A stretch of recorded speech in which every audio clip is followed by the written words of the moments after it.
आज बरपाली ग्राम पावन धाम में राम नाम की लूटा लूट मचे है और बड़ा भाग्यशाली है जिन आज राम के नाम लूटत है। आओ गीत के माध्यम से श्रवण पान करथन। राम नाम लूट लूट रे भैया,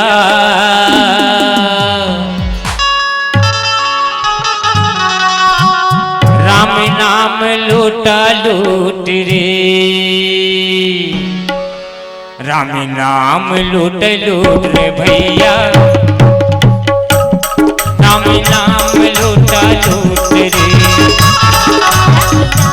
लूटा लूट रे भैया,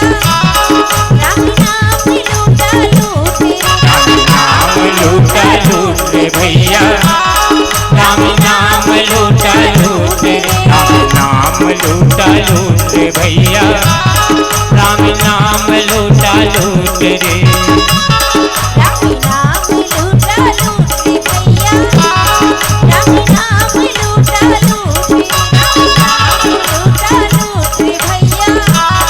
राम नाम लूटा लूट रे। मर के मेरा वापस पावे,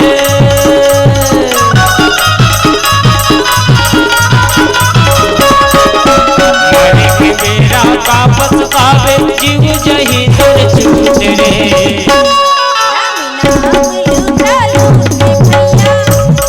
राम नाम लूटा लूट रे भैया, राम नाम लूटा लूट रे, नाम लूटा लूट रे भैया, राम नाम लूटा लूट रे, राम नाम लूटा लूट रे भैया,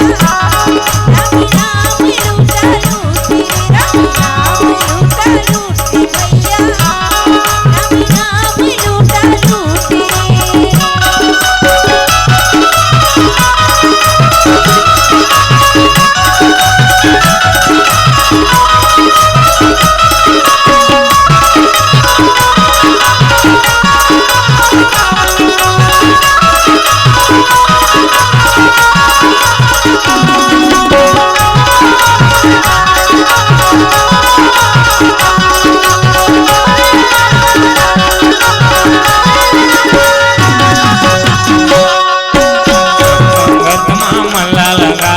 लगे हे राम दरबार हो,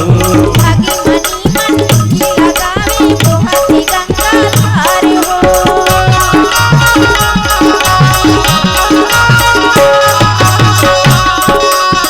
संगत मामला लगा लगे हे राम दरबार हो, आगे मनी मन डुबकी लगावे बोहती गंगा धार हो, राम नाम अमृत मीठा,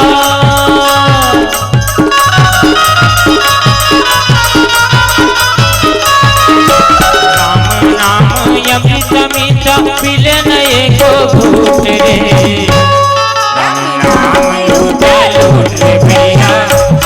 राम नाम लूटा लूट रे, राम नाम लूटा लूट रे भैया, राम नाम लूटा लूट रे,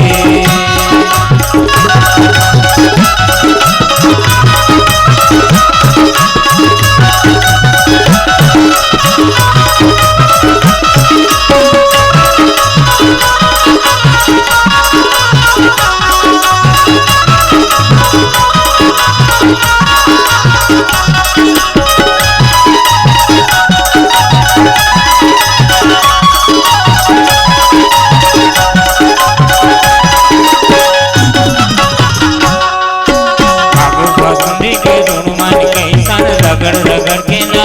डरी, तन पर आगे उजर होगे उड़ना ला सुखा डरी,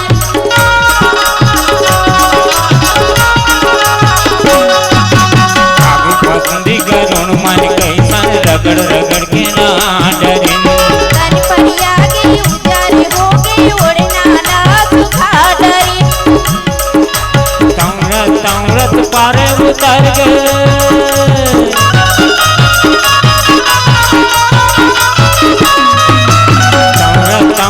पार उतर के बदरनी के घूट रे, राम नाम लूटा लूट रे भैया, राम नाम